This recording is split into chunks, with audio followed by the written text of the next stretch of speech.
In today's video, I'm gonna show you how to set up the OBSBOT Meet 2, this little tiny camera here. You guys can see, very small and very tiny. Powerful webcam, by the way, for live streaming using OBS. So I'm gonna show you how to set it up in OBS. Make sure all the settings are actually good and ready to go. Make sure you look good. You know, we're gonna be using a software called OBS Center to make sure everything looks awesome. So let's not take much time. Let's get into it.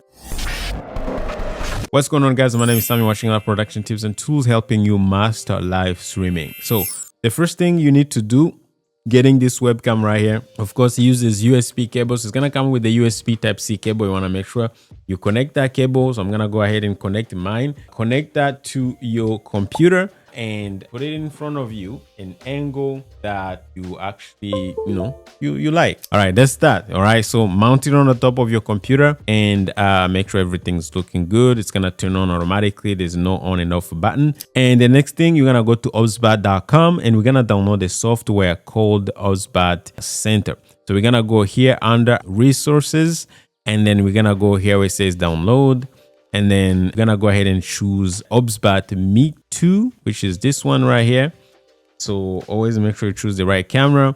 And then you want to make sure you choose whichever applies to your operating system. I'm on Windows. So as you can see, it has been updated pretty recently. So I am going to download that. So you click to download. It's gonna show up in your download folder and install it. Just follow instructions. Is actually super easy. So as you can see, once you open OBSBOT Center, you have two options. We have the light mode, which is the easy mode for beginners, and we have the pro mode. Of course, we're gonna go pro because that's why we are here, right? We're here to learn.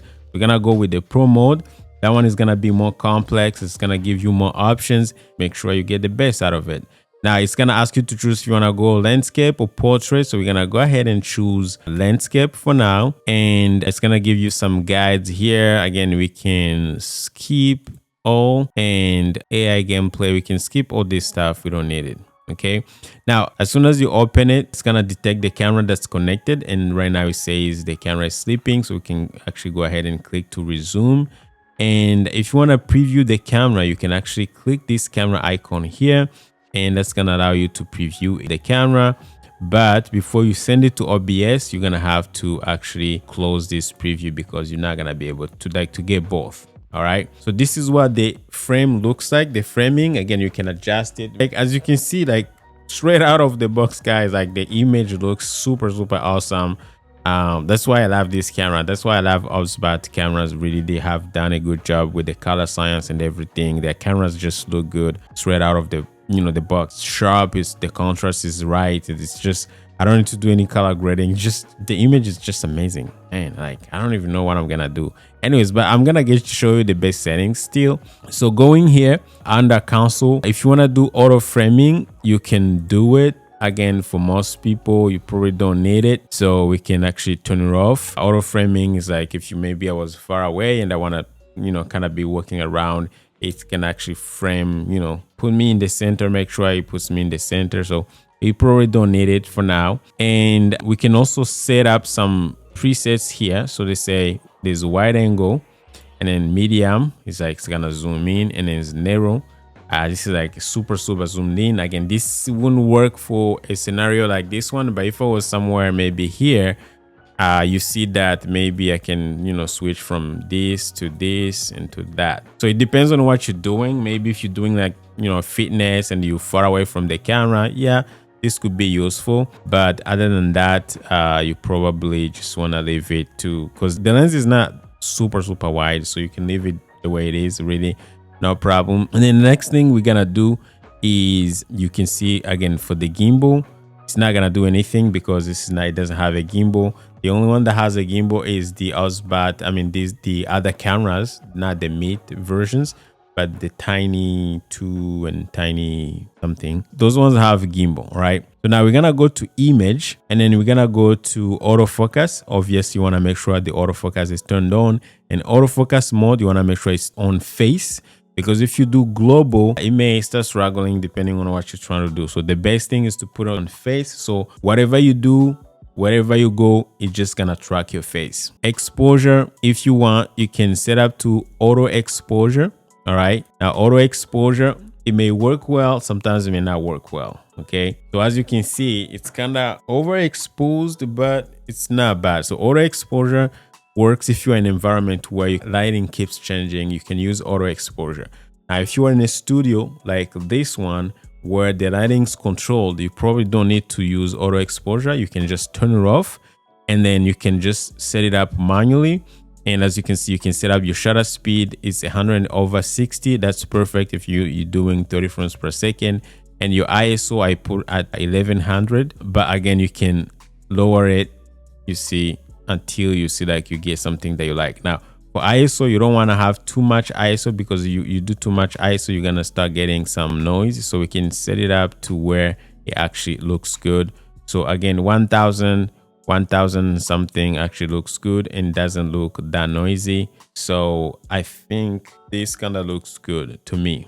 All right, anti-flicker, if you have some LED lights in the background that do flicker, you can play with the settings here, but for me, I don't have that problem. And then for the white balance, again, you want to set it up to the exact white balance. Now, if you do, again, if you're in an environment where like it keeps changing, you keep changing the lighting, you're going in and out, you can actually put it on auto. But for me, because I'm in a place where I know my key light, usually the key light is the one that you have to follow. My key light is 5600 Kelvin. This is an information that you can get. I mean, like, it's called the color temperature. You can get it from the manufacturer when you buy a light. Always read the manual. Even on the listing on Amazon, they're gonna say like the temperature is from, you know, maybe 5600 Kelvin or 3200 to something. So you want to make sure you know the color temperature of your light. That's a must. And then you can turn off the white balance and then set exactly the number of your light, the color temperature of your light. So mine is 5600 Kelvin, and that's what I'm gonna keep. And then for the contrast, so these are some other settings I'm gonna play with. So you can see that usually the contrast may be around 50. That's why when we do auto exposure, you can see that it start changing. Again, I say straight out of the box, that wasn't not true. Some of these settings are actually, I did set them up before, so my bad. It's just it was saved into the software. So when I opened the software, the settings were still there. So my bad. Now you can play with the contrast. And again, I boost the contrast all the way to 100 to make sure it looks good. Saturation, you don't want to put too much saturation because this is why it does your image.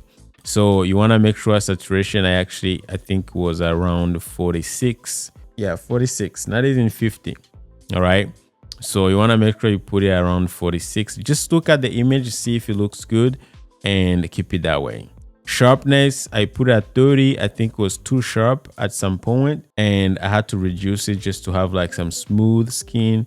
So I put it around 30, 32, 35. I think it looks good. Again, this is going to depend on your skin. If you wear some makeup as well, maybe add more sharpness.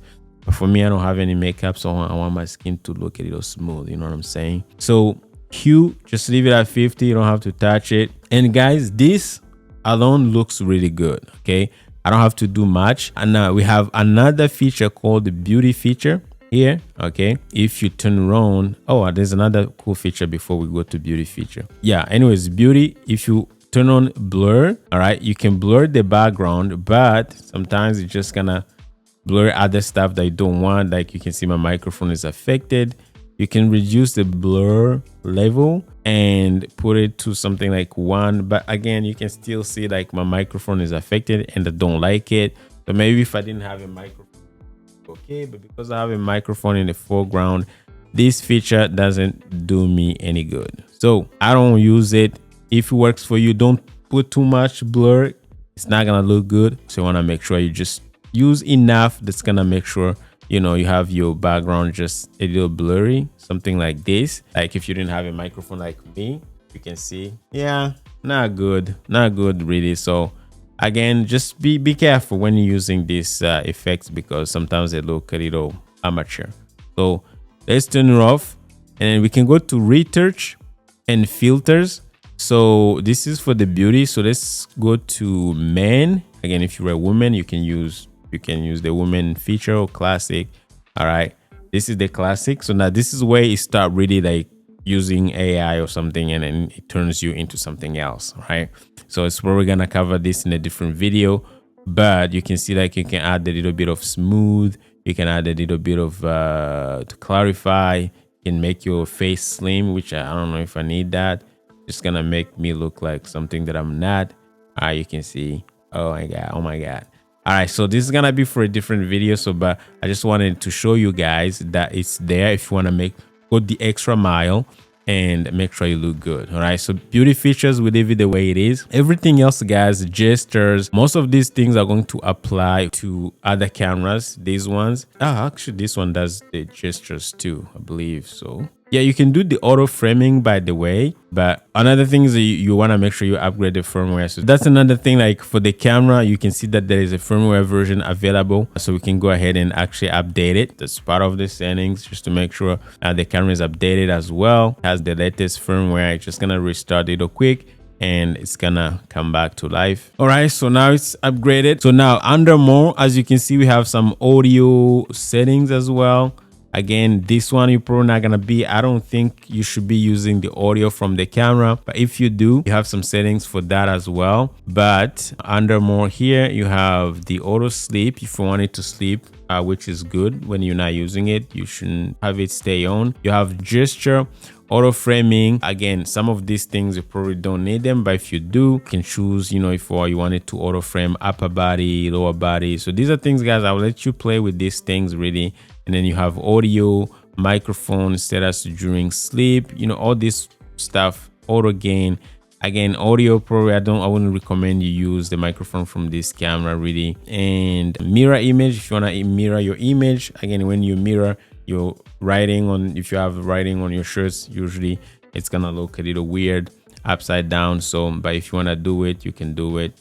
And as you can see, it's gonna turn the image, you know, the other way. So that's probably something that you don't need to do unless you have a good reason to do that. Indicator status, this is good for just knowing that the camera is on and everything is a little light in front of it, and you have like the brightness for that. So this is pretty much it, guys. Again, you have some other features. These buttons here, you have the sleep kind of resume button. You have the record button if you want to record. Like if I wanted to record this signal, I can actually record, but it's gonna be in a different video. And then we have the virtual camera. This is gonna be useful if you want to use the beauty features.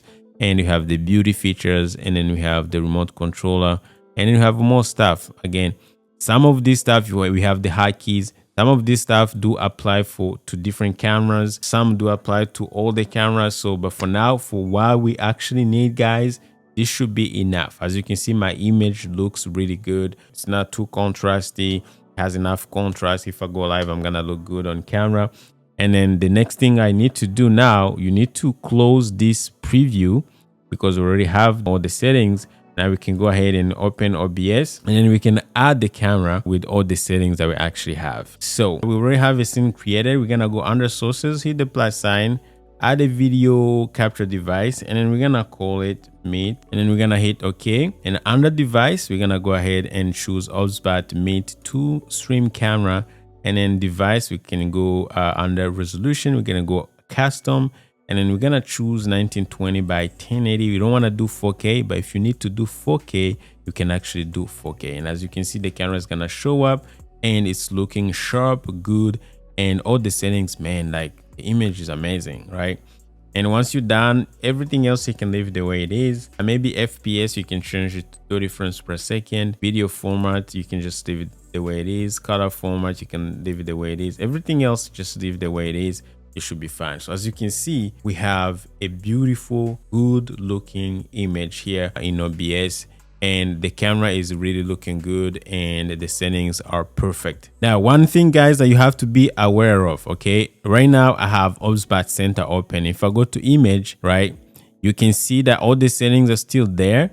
But if I was to change something, let's say I change the white balance, all right, everything is being updated in real time in OBS. So I can put it back. You can see that everything is being, kind of changed. So I can push the contrast down. You can see that everything I do there is actually being applied directly in OBS. Okay, so that's to show you that the OBSBOT Center is actually updating in real time everything, which is good. But if I go to the beauty feature and then I choose something like main, and then I just say I choose slim, you can see that they're not being applied.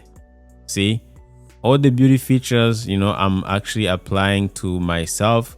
Nothing is being applied in OBS. It's not changing. Okay, so this is a different game.